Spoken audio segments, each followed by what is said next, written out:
हाँ जी सर, आपके पास यहाँ पर सवाल में ये कहा गया है कि एक आपके पास बीड है ऑफ मास m, जिसको कि हम लोगों ने बेसिकली u बराबर 0 से रिलीज किया हुआ है, और वाल का हमारे पास कोएफिशिएंट ऑफ द फ्रिक्शन दिया हुआ है म्यू, और ये पॉइंट ए हमारे पास फिक्स्ड है। तो ये दिया हुआ है कि जब वो बीड आपका पॉइंट सी पर पहुंच रहा है तो उस टाइम पर आपका स्पीड हो गया है v बराबर अंडर रूट ऑफ द हो गया है 3gr।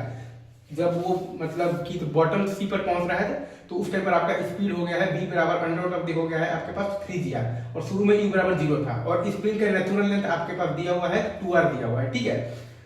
तो AC का वैल्यू आपके पास 2r दिया हुआ है, और BC है आपके पास दिया हुआ है तो 3r/2, तो AB आपके पास आ जाएगा 5r/2। तो स्प्रिंग में इनिशियल एलोंगेशन है आपके पास r/2 का, ठीक है। तो हमें बताना है तो म्यू ऑफ दी वाल बताना है। तो work done by the frictional force यहाँ पर हमें बेसिकली निकालना पड़ेगा इंटीग्रेशन के थ्रू, क्योंकि आपका यहाँ पर जो काइनेटिक फ्रिक्शनल फोर्स का वैल्यू है वो वहाँ पर मतलब कि कांस्टेंट नहीं है, क्योंकि नॉर्मल रिएक्शन फोर्स आपका बेसिकली हर पॉइंट पर चेंज हो रहा है। तो इंटीग्रेशन से निकालेंगे तो इंटीग्रल फ्रॉम आ जाएगा हमारे पास 3r/2 से 0 इंटू आ जाएगा mu into k into under root of the आ जाएगा आपके पास 4r² और प्लस y², और माइनस आ जाएगा आपके पास 2r इंटू आ जाएगा आपके पास जो cos थीटा का वैल्यू है आपके पास 2r by under root of the 4r² और प्लस आ जाएगा तो y² इंटू आ जाएगा आपके पास dy। तो work done by the frictional force आपके पास आ जाएगा इंटीग्रल फ्रॉम 3r/2 से 0 mu into k into 2r minus 4r² by under root of the 4r² और प्लस y² इंटू dy। तो work done by the frictional force आपके पास आ जाएगा mu into k into 2ry minus mu into k into 4r,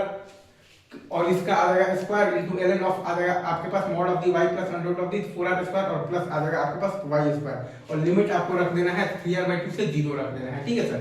I guess आप ये चीज बहुत अच्छे से आप यहाँ पर आप ये चीज समझ रहे होंगे। तो work done by the frictional force आपके पास आ जाएगा minus mu into k into 2r into आ जाएगा आपके पास 3r/2 और प्लस आ जाएगा आपके पास म्यू के 4r² इंटू ln2, और इसमें जब आप वैल्यू रख देंगे तो k का वैल्यू आप जब रख दीजिएगा 4mg/r, क्योंकि हमारे पास k का वैल्यू दिया हुआ है 4mg/r। तो work done by the frictional force आ जाएगा minus 12 μmgr plus 16 times μmgr ln2। Work done by the frictional force आ गया माइनस 12 μmgr और प्लस 16 टाइम्स μmgr ln2। तो अब आप लगा देंगे यहाँ पर तो वर्क एनर्जी लगा देंगे थ्योरम। तो work done by the gravity force है हमारे पास mg इंटू 3r/2 और प्लस, और work done by the spring force आता है हमारे पास half into k into x initial का स्क्वायर माइनस x फाइनल का स्क्वायर।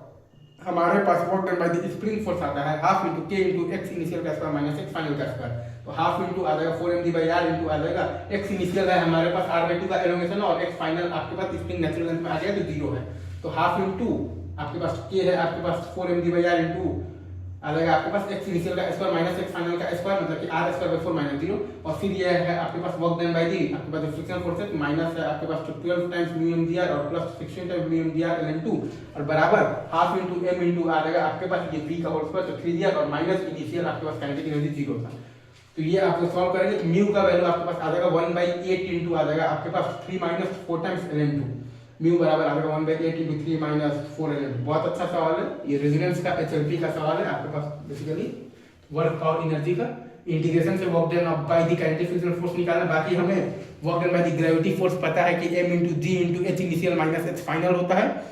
और हमारे पास work done by the spring force भी पता है कि half into k into x initial का स्क्वायर माइनस x फाइनल का स्क्वायर होता है, और work done by the frictional force हमें यहाँ पर इंटीग्रेशन से निकालना पड़ेगा क्योंकि नॉर्मल रिएक्शन फोर्स आपका वेरी कर रहा है। बहुत ही अच्छा सवाल है, देख लीजिए शानदार सवाल है, और कोशिश कीजिए कि बिना सॉल्यूशन देखे आपसे अगर हो जाए तो बहुत ही अच्छा, ठीक है। चलिए।